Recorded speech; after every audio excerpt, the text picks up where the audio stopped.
안녕하세요. 저는 30대 후반의 평범한 남자이고, 현재는 서울에서 조그마한 식당을 운영하면서 살아가고 있습니다. 원래는 아내와 함께 행복한 미래를 꿈꾸면서 시작하게 된 음식점인데, 지금은 처제와 단둘이서 식당을 운영하고 있네요. 정말 남들에게는 결코 일어나지 않을 법한 말도 안 되는 일들이 제게 일어나게 되었죠. 사실 저는 주변 누구보다도 착하지 못한 그런 삐뚤어진 시선으로 세상을 바라보며 살아가고 있었습니다. 어릴 때부터 저는 몸이 정말 허약한 체질이었습니다. 흔히 생각하시는 약골의 얼굴도 못난 탓에 저도 모르게 학창시절 내내 왠지 모를 주변 사람들의 시선에 사람을 기피하게 되었던 거죠. 그리고 더 사람을 기피하게 된 것도 처음 짝사랑하게 된 여자에게서 너무 아픈 상처를 받게 되었습니다. 그때가 중학교 때였는데 그 당시 담임 선생님의 지시로 분기별로 3개월에 한 번씩 짝을 바꿔서 앉았었습니다.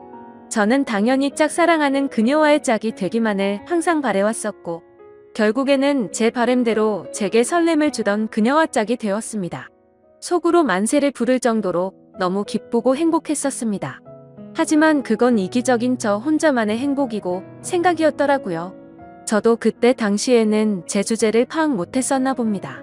대놓고 노골적으로 저를 비난하고 무시하지는 않았지만 학교가 마칠 시간에 견출지를 건네어 주다가 실수로 손이 닿고 말았습니다. 근데 얼른 피하듯이 하더니 더럽고 짜증난다는 듯이 행동을 하더라고요. 정말 그 사건으로 인해서 저는 너무 큰 상처를 받게 되었습니다. 그날 이후로 성인이 되어서까지 트라우마로 인해서 30 초반이 될 때까지 여자에 대한 거부감으로 단 한 번의 연애도 하지를 않고 살았죠. 물론 여자를 만날 수 있는 기회가 없지는 않았습니다. 다행히도 나이가 들면서 점점 외모적으로도 자신감이 생겨갔고 나름대로 저와 사귀고 싶다는 표현을 했던 여자들도 있었으니깐요. 하지만 기억 속의 그 일 이후로부터 제 마음은 너무 굳게 닫혀서 열릴 생각을 하질 못했던 거죠. 아무튼 저는 몇 년 전까지만 해도 그냥 이렇게 편하게 혼자 살아가려고 했었습니다. 직업에 대한 자부심도 있었고 굳이 결혼에 대한 필요성도 느끼지를 못했었거든요.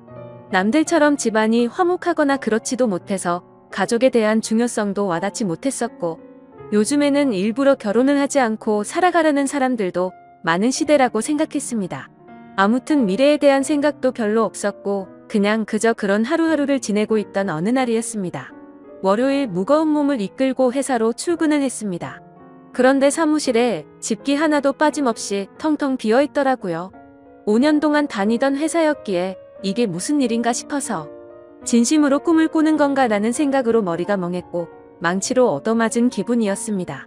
황당해서 뭐지 싶은 마음에 전화기를 꺼내는데 뒤이어 직원들이 하나둘씩 출근을 하더라고요. 사태 파악을 하고 봤더니 사장이 기어코 직원들의 임금도 다 떼먹고는 야반도주를 했던 거였습니다. 그 당시에 저희 회사는 인테리어를 하는 회사였는데 솔직히 이 업계가 많이 불안한 건 맞았죠. 하지만 5년이란 시간 동안 동거동락했던 제게 말 한마디 없이 이렇게 도망가 버리다니 너무 충격적이었고 세상이 무너지는 기분이었습니다. 왜냐하면 월급이 조금 떼인 거라면 크게 상관없었겠죠. 하지만 사장과는 형 동생 하면서 제가 부사장 직함을 달고 있었고 공사했던 곳에서 대금 지급이 갑자기 미뤄졌다면서 급하게 응통한다며 제게 3천만 원 부과갔던 상황이었습니다. 남들에겐 적다면 적은 돈이겠지만 저에겐 정말 큰 돈이어서 충격이 어마어마했죠. 게다가 돈도 돈이지만 제 성격에 모든 사람들을 기피하면서도 외동인 제게 거의 유일하게 친형같이 생각했던 사람이 또 저를 배신하게 된 거였습니다. 저도 환장할 노릇인데 직원들은 제게 이게 어떻게 된 거냐고 물어보더니 시간이 갈수록 저를 다그치면서 몰아붙이기 시작하더라고요. 이러다가는 저도 공범으로 큰일 나겠다 싶었습니다. 저는 직원들에게 빚쟁이들이 올지도 모르니까 얼른 경찰에 신고부터 하자고 설득하고 신고를 하게 되었죠. 그리고서 몇 주가 지나도록 사건은 진척이 없었습니다. 이미 사장놈은 오랜 기간 동안 도주를 계획했던 건지 해외로 출국했는데 잡기가 쉽지 않을 거라고 하더군요. 너무나도 절망적이어서 하늘이 무너지는 기분이 들었습니다. 그래서 이렇게 있다가는 큰 사고라도 치겠다 싶어서 저는 무작정 지갑만 챙겨서 제주도로 향했습니다. 그냥 모든 걸 다 잊고 싶었고 전 재산을 날린 것도 아니니까 차근차근 다시 시작하면 되겠지라는 마음을 가지려고 애를 썼습니다. 아무튼 그렇게 저는 제주도에서 가장 외진 곳에 위치한 펜션에서 숙박을 하게 되었죠. 사실 그때는 아무리 마음을 차분하게 먹으려고 애써봤지만 도저히 정신이 온전할 수가 없더라고요. 결국 기분이 너무 심란해서 생애 처음으로 펜션에서 숯불 바비큐를 준비하고는 소주만 연신 들이부으면서 청승맞게 혼자서 술을 마시고 있었습니다. 그런데 갑자기 옆에서 조용히 저기요라며 저를 부르더군요. 저는 갑자기 들린 여자 목소리에 어버버대면서 깜짝 놀라고 말았죠.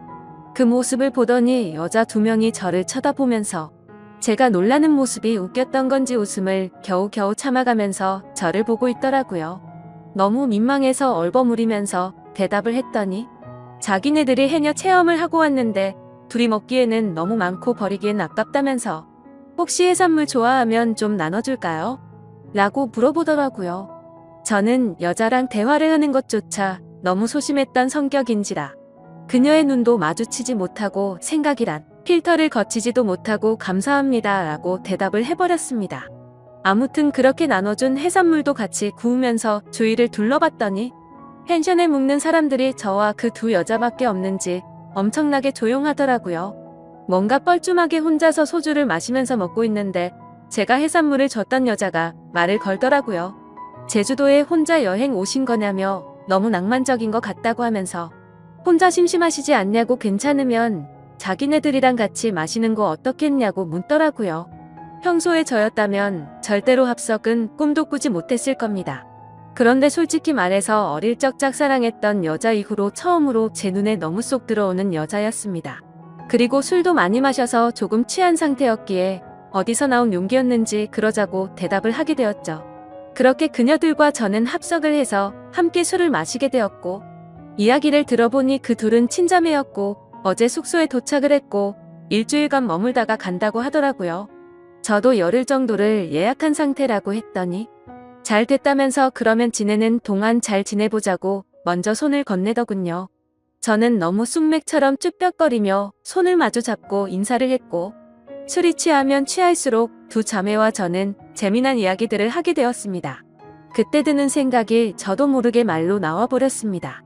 사실 혼자서 괴로움을 삭히려고 왔는데 혼자 있을 때는 더 괴롭더니 지금은 괴로운 게 다 잊혀지고 너무 즐거운 것 같다고 말했습니다. 그러자 언니였던 제 이상형의 그녀는 무슨 일이냐고 제게 물어봤고 저도 모르게 그동안의 고충을 푸념하듯이 얘기를 하고 말았죠. 그런데 그런 지루하고 재미없는 얘기인데도 불구하고 그녀는 너무 진지하게 저를 똑바로 쳐다보면서 이야기를 들어주고 진심 어린 조언을 해주더라고요. 생전 처음으로 느껴보는 친절함에 저는 너무 행복했고 설레었습니다. 그렇게 꿈처럼 행복했던 시간을 보내다가 자리를 끝 마치게 되었죠. 다음날 저는 전날 있었던 일에 민망해져서는 만나면 인사를 먼저 건네야 하나? 아니면 아는 척을 하지 말아야 하는 건가 온갖 생각과 고민을 했었습니다. 그러나 그런 고민들이 무심하게도 밖에 담배를 피러 나갔더니 그녀는 반갑게 저를 보고 웃으며 인사를 하는데 심장이 쿵 하고 내려앉는 것 같았죠. 여행하러 와서는 하루 종일 주무시냐며 인사를 건네는데 저도 어색한 인사로 답을 했습니다. 그러더니 오늘 우리 같이 밥 먹으러 가기로 한 거 잊었냐면서 묻더라고요.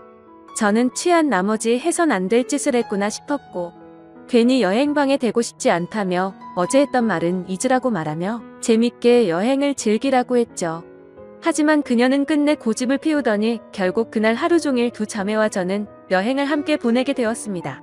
그러다 보니 자연스럽게 그녀들과 저는 같이 붙어 다니며 매일같이 여행을 함께 즐기게 되었고 정말 꿈만 같던 시간은 너무 순식간에 지나가 버리더군요. 그렇게 2 자매의 마지막 날이 되었습니다. 솔직히 좀 많이 서운하더라고요. 고작 며칠밖에 안 되는 시간 동안 저는 그녀에게 더욱 빠져들었고 마지막 인사를 건네는데 저는 도저히 용기가 나지 않았습니다. 그때 그녀는 갑자기 제게 포옹을 하면서 덕분에 즐거운 여행이었다고 말을 건네주더군요. 너무 외롭게 살아오던 저는 순간적으로 마음이 울컥해서 눈물이 날 뻔했습니다. 그렇게 그녀들을 떠나보내고 혼자서 남은 여행을 보내는데 이건 도저히 여행이 아니다 싶더라고요. 행복한 시간들이 끝나고 나서 또다시 괴로움이 시작된 건 아니었습니다. 오히려 그녀와 지낸 시간들 덕분에 괴로움은 이미 잊은 지 오래였고 그녀를 또 다시 보고 싶다는 생각이 너무 간절해지더라고요. 그래서 저는 인생을 살면서 가장 큰 용기를 내게 되었죠. 평생 혼자서 살다가 연애는 꿈에서조차 생각 못하던 제가 그녀와 함께 행복한 시간을 갖고 싶었습니다. 집으로 돌아온 저는 진짜 하루 종일 고민을 하다가 용기를 내서 그녀에게 전화를 걸었습니다. 어두침침한 제 성격과는 다르게 그녀는 반갑다는 듯이 밝게 전화를 받아주었습니다. 저는 조심히 잘 가셨는지 해서 연락드렸다고 하니까 그녀는 그렇지 않아도 조심히 여행 잘 마쳤는지 궁금했다고 되물어 봐주더군요. 그렇게 몇 마디를 주고받게 되었고 어차피 제가 말을 잘하는 편도 아니었기에 단도직입적으로 말했습니다. 제가 주말에 서울에 일이 있어서 가게 됐는데 시간 괜찮으면 밥이나 먹을까요? 라고 물어봤습니다. 그러자 잠깐의 고민도 없이 그녀는 그러자고 대답을 했고 약속을 잡은 뒤에 통화를 끊게 되었죠. 얼마나 긴장을 했던 건지 손이 떨리고 등에 땀이 흘러내릴 정도였습니다. 며칠 뒤에 약속 시간에 그녀와 다시금 만나게 되었고 행복한 시간은 또 다시 순식간에 흘러가더라고요. 그날은 그냥 정말 보고 싶다는 생각에 갔던 거지 고백을 하려거나 그런 마음은 전혀 없었습니다. 하지만 마지막으로 들어간 와인바에서 와인을 마시다 보니 또 헤어지는 게 너무나 슬프더군요. 저는 그녀에게 앞으로도 계속해서 보고 싶다고 말했습니다. 그러자 그녀는 다른 여자들과 달리 제 마음을 알아줬는지 더 이상은 떠보지 않았고 제 손을 잡아주더라고요. 그렇게 제 인생에서 가장 사랑하는 그녀와 저는 연인이 되었고 남들에겐 힘들다고 하던 장거리 연애가 제게는 너무나 행복한 나날이었습니다. 아무리 멀다 한들 그녀를 매주 볼 수 있다는 건 제게는 너무 과분한 일이었죠. 우리는 그렇게 행복한 연애를 3년간 이어갔고 그녀 덕분에 저는 과거와 비교하면 너무나도 정반대의 사람이 되어 있었습니다. 새로운 직장에서 사람들과 웃으면서 대화도 잘 이어갔고 성실하고 착한 그녀를 따라서 고아원의 봉사활동을 다녔는데 제 마음이 너무 평온해지는 걸 느꼈습니다. 하루하루가 너무 행복해졌고 이렇게 살아갈 수만 있다면 가정이라는 걸 꾸려서 평생을 행복하게 지내고 싶다라는 생각이 들더라고요. 저는 그렇게 달라진 제 스스로에게 결심을 하고 그녀에게 청혼을 하였습니다. 그녀는 제 청혼을 받아주었고 저희는 결국 사랑의 결실을 맺게 되어 결혼을 하게 되었죠. 그 당시에 아내는 서울에서 처제와 함께 조그만한 식당을 운영하고 있었습니다. 그래서 아내와 상의 끝에 제가 이직을 하기로 했고 결혼을 하면서 제가 서울로 올라오게 되었죠. 아내와 저는 인생에서 가장 행복한 부부처럼 그 누구도 부럽지 않게 지냈습니다. 결혼한 지 2년 동안 한 차례도 다툼이 없을 정도로 주변에서 누구나가 예쁘게 봐주었죠. 그렇게 행복한 나날들을 보내다가 제가 다니던 회사가 또다시 부도가 나면서 저는 일자리를 또 잃게 되었습니다. 그때부터는 이렇게 불안한 직업을 하는 게 맞는 건가라는 고민에 빠져들었고 막상 또 새로운 일자리를 구하려고 하니 직장 생활에 지쳐 있었죠. 그러다 힘들어 하던 중 아내와 더 오랜 시간을 붙어 있고 싶었고 그동안 모은 돈을 보태어서 새로운 식당을 여는 게 어떨까 생각이 들었습니다. 저는 인테리어 회사를 다니던 경험을 살려서 아내가 모르게 직접 발품 팔아서 새로운 식당 자리도 알아보고 양식에 어울리는 인테리어 포트폴리오를 만들어서 아내에게 말했습니다. 더 이상 내 일에 흥미를 잃어서 직장에 다니는 건 그만하고 당신과 처제를 도와서 가게를 더 크게 해보고 싶다고 하면서 설명을 해줬죠. 한참 아무 말 없이 지켜보던 아내는 제 선택을 존중해주면서 그러자고 했고 그날부터 저와 아내 그리고 처제는 새로운 식당을 열기 위해서 분주하게 준비를 했습니다. 결국 저희는 나름 작지만 예쁜 식당을 열게 되었고 기대 이상으로 식당은 장사가 잘 되었습니다. 제 선택에 있어서 정말 많이 불안했고 걱정도 많았는데 이렇게 행복해도 되나 싶었죠. 아내도 솔직히 오랫동안 해오던 가게를 옮기는 게 불안했고 무서웠는데 저 하나만을 믿고서 그 큰 결정을 바로 내려줬던 걸 알게 되었습니다. 저는 착한 아내에게 너무 고마웠고 평생을 행복하게 해줄 거란 마음을 제 가슴에 되새겼죠. 하지만 하늘이 너무 원망스럽게도 제 바램과 그 행복은 산산조각이 나게 되었습니다. 아내가 일을 하던 도중에 갑자기 쓰러지게 되었습니다. 처음에는 가게가 바쁜 탓에 과로해서 그런 거겠지 하며 아내를 안심시켰었죠. 며칠 뒤 정밀 검사를 받아본 결과가 나왔고 의사 선생님은 너무 위험한 위치에 암이 발견되었다고 말하더군요. 드라마나 영화에서나 들어봤지. 이런 일이 제 아내에게 생길 줄은 정말 상상조차 못했기에 그 자리에서 바로 눈물이 났습니다. 의사 선생님이 말을 이어갔습니다. 이런 말씀 드릴 때가 자신도 가장 마음이 아프다고 하면서요. 솔직히 말해야 할 것 같다며 아무래도 너무 위험한 수술이 될 것 같다고 하면서 아내분에게도 솔직히 말씀을 드려야 한다고 하더라고요. 그 말을 듣는데 아내를 처음 만났던 제주도에서 처음 만난 그날 밤이 떠오르고 그동안의 일들이 순식간에 주마등처럼 지나가는데 저도 모르게 애처럼 펑펑 울어버렸습니다. 아내에게 이 모든 사실을 솔직하게 털어놓는다는 게 너무나도 어려웠습니다. 하지만 저를 저보다도 잘 아는 아내는 저를 보자마자 눈치를 채더라고요. 펑펑 울어서 알아본 건지 너무 경직되어 있는 저를 알아본 건지 저는 있는 사실 그대로를 말해줬습니다. 아내는 괜찮은 척하면서 오히려 저를 위로해주면서 말을 하더라고요. 솔직히 너무 무섭고 화도 나고 슬프지만 저를 만나서 그동안 너무 행복했다며 그래도 위험하긴 하지만 끝까지 포기는 하지 않을 테니까 좌절하지 말자고 하더군요. 그 말을 듣는 순간 제가 너무 부끄러웠습니다. 정작 아픈 아내는 저렇게 용기를 내서 힘을 내려고 하는데 도저히 저부터 무너질 수가 없었습니다. 처가댁에 연락을 해서 이 사실을 말씀드렸고 장인어른과 장모님 그리고 처제는 아내에게 찾아와서 미친 듯이 펑펑 울었습니다. 그러자 아내도 그동안 참았던 눈물이 터진 건지 애처럼 펑펑 우는데 정말 가슴이 찢어졌습니다. 그렇게 아내는 항암 치료를 시작하게 되었고 날이 가면 갈수록 급속도로 야위어가는 아내를 보고 있으니 모든 게 너무 원망스러웠습니다. 괜히 나를 만나서 아내가 이렇게 아프게 된 것만 같고 죽을 만큼 너무나도 힘이 들었습니다. 그렇게 힘든 시간을 지나서 아내의 수술이 있기 전날 밤 아내와 저는 한참 동안 이야기를 나누었습니다. 그때 처음으로 알게 되었던 건 아내도 제주도에서 처음 본 그날 저에게 호기심이 생겼고 관심이 갔었다고 하더군요. 그래서 다음날 같이 밥 먹자는 약속을 한 적이 없었지만 일부러 거짓말을 해서 같이 합류해서 여행을 한 거였다고 하더라고요. 물론 제 여행을 방해하고 싶었던 건 아니었고 제가 그날 밤 혼자 있을 때 더 괴롭다고 했던 말이 밤새도록 신경이 쓰였답니다. 제 아내의 성심이 깊은 건 알았지만 그 말을 듣는 순간 눈물이 멈추지가 않더군요. 그러면서 수술이 어려운 건 우리 모두가 다 잘 알고 있는 사실이니까 지금 말을 해야겠다고 하더라고요. 혹시라도 자신이 잘못되더라도 제발 당신 탓이라고 생각하지 말고 행복했으면 좋겠다고 말했습니다.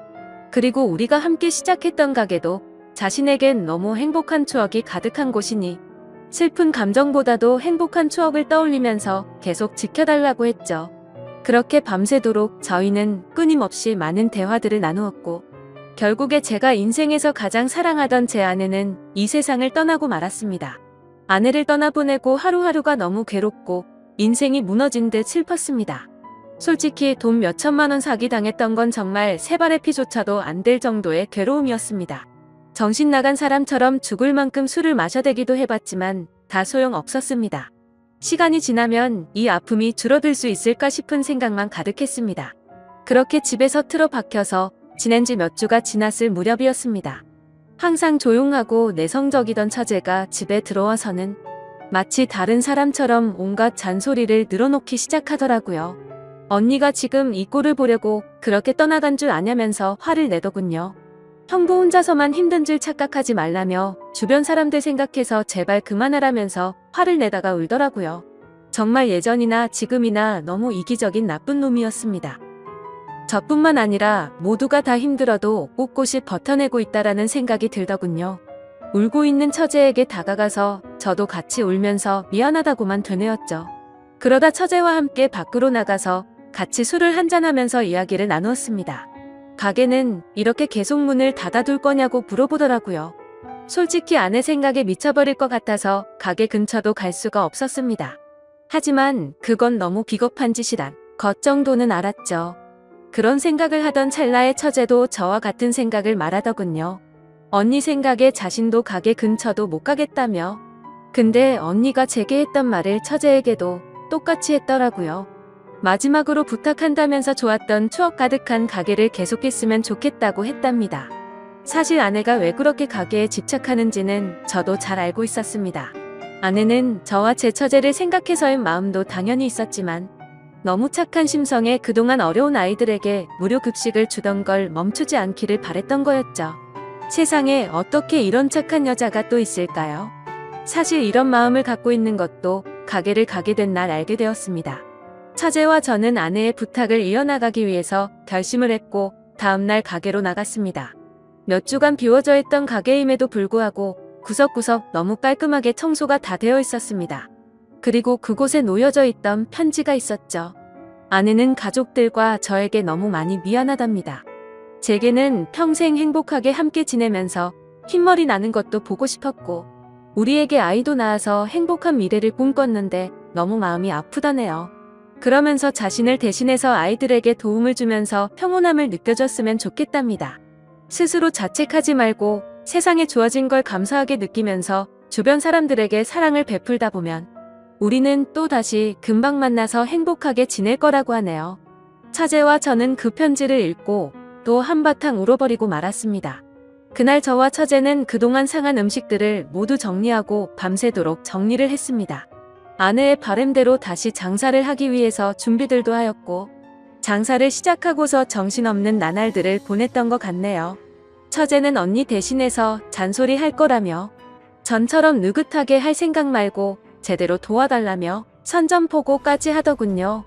그러면서 꿀 단지가 뻑뻑해서 모자는 저를 핀잔 주더니 숟가락으로 치더니 순식간에 열더라고요.